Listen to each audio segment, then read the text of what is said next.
அனைவருக்கும் வணக்கம். ஓம் ஸ்ரீ ராகவேந்திராய நமக. யோக ரகசியம் நிகழ்ச்சியில் உங்களை சந்திப்பதில் மிக்க மகிழ்ச்சி. யோகமும் அதிர்ஷ்டமும் உங்களுக்கு வாரி வழங்கட்டும் ஈசனும் எம்பெருமானும்.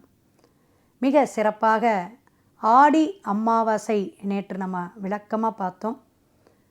13ஆம் தேதி வியாழக்கிழமை ஆடி 28 பிறக்கக்கூடிய இன்று பிரதமை திதியும் இஷ்டிகாலம்னு சொல்லக்கூடிய அமைப்பில் பிறக்குது. இன்றைக்கி பார்த்திங்கன்னா எந்த ஒரு காரியமும் நம்ம ஃபஸ்ட்டு செய்யக்கூடிய அமைப்பில் நிறைய இப்போ குடும்பம் அப்படின்னு இருந்தாவே ஏதாவது ஒரு பிரச்சனை இருக்கும், ஏதாவது ஒரு கஷ்டம் இருக்கும்.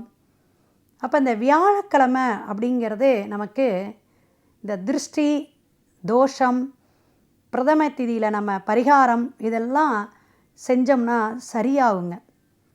அதெல்லாம் ஒரு சூட்சும ரகசியம் உண்டு. ஸோ சில நட்சத்திரத்துக்கும் உண்டு அது மாதிரி. இப்போ இந்த மாதமெல்லாம் பார்த்திங்கன்னா ஆகஸ்ட்டில் நிறைய சித்த யோகம்தான் வருது. அப்போ நல்ல யோகம்தான், யோகத்தில் பிரச்சனை இல்லை. அப்போ இன்றைக்கி கிழமையிலையும் பிரச்சனை இல்லை. வேண்டுதல் பிரார்த்தனை எது இருந்தாலும் இன்றைக்கி செய்யலாம், தவறே கிடையாது. அப்போ ஆடி 18க்கு அப்புறம் நீங்கள் எந்த ஒரு பரிகாரமாக இருக்கட்டும், ஒரு பல பிரச்சனைகளாக இருக்கட்டும், ஏதாவது ஒரு புதுமையான விஷயங்களை செய்கிறதெல்லாம் இருக்கட்டும், இதெல்லாம் தொடங்கலாம் அப்படின்னு சொல்லலாம். அதற்கான அடித்தளம் இன்று போடலாம், அதுக்கான முயற்சியை எடுக்கலாம், தவறே கிடையாதுங்க. அப்போ நம்மளுடைய ஜாதகத்தில் குரு இப்போ உச்சமாக இருக்கக்கூடிய அமைப்பு. எல்லார் ஜாதகத்திலையும் கோச்சாரத்தில் கடகத்தில் உச்சம் பெற்று குரு பகவான் இருக்கார். இப்போ 12 ராசிக்காரர்களுக்கும் பலாபலனை கொடுத்துருவாரா?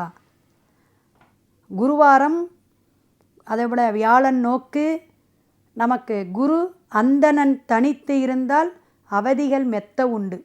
இதெல்லாம் நூலில் இருக்கக்கூடிய விஷயங்கள். அப்போ அந்த குரு என்னன்னா கல்வியை கொடுக்கக்கூடியவர், தொழிலை கொடுக்கக்கூடியவர், ஆரோக்கியத்தை தரக்கூடியவர், குடும்பங்கிற திருமணத்தை பந்தத்தை ஏற்படுத்தக்கூடியவர், சுபகிரகம், மிக சிறப்பான சுபகிரகம். குரு ஒருத்தருக்கு நல்லா அமைஞ்சிட்டா நிறைய விஷயங்கள் நமக்கு சக்ஸஸை கொடுக்குங்க.